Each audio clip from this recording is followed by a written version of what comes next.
ఎంత కోపం వచ్చినా నిగ్రహించుకోవాలి, కానీ మాట బయటికి అనకూడదు. అప్పుడే సంబంధాలు బాగుంటాయి. కోపాన్ని నిగ్రహించుకోవాలి. కోపం వస్తుంది, కోపం రావడం సహజం, నిగ్రహించుకోవాలి. అక్కడ కనీసం పక్క గదిలోకి వెళ్ళిపోవాలి, లేదు ఇంట్లోంచి బయటికి వెళ్ళిపోవాలి, లేకపోతే ముసిగట్టుకు పడుకోవాలి, లేకపోతే నీళ్ల గదిలోకి వెళ్ళిపోయి 2 బిందెలు నీళ్లు దిమరించేసుకోవాలి.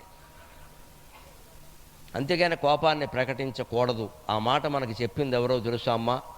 ప్రభాకర శర్మ గారు అర్చన చేస్తున్న ఆంజనేయ స్వామి గోడ మీద ఆ గంగ సింధూరపు రంగులో మెరిసిపోతున్నాడు. ఆ ఆంజనేయ స్వామి చెప్పాడు. ఎక్కడో తెలుసా? లంకా దహనం చేసిన తర్వాత ఆయన పశ్చాత్తాపడ్డాడమ్మ, చాలామందికి తెలియదని. లంకా దహనం చేశాడు అంటారు, కానీ లంక దహనం అయిపోయాక బాధపడ్డాడు ఆయన. ఎందుకంటే రాజు దుర్మార్గం చేస్తే నేను ఇళ్ళన్నీ అంటించేశాను కదా, అమాయకులు ఎందరూ చనిపోయారో, ఇందులో ఎంతమందికి అన్యాయం జరిగిందో, ఇంత కోపం నాకు అవసరమా? సీతాదేవికి వాళ్ళు అపకారం చేయొచ్చు, నిజమే. రాముడు నన్ను పంపొచ్చు, ఆయన సీత ఉందో లేదో చూసి రమ్మన్నాడు, కానీ కొంపలంటించి రమ్మని చెప్పలేదు కదా.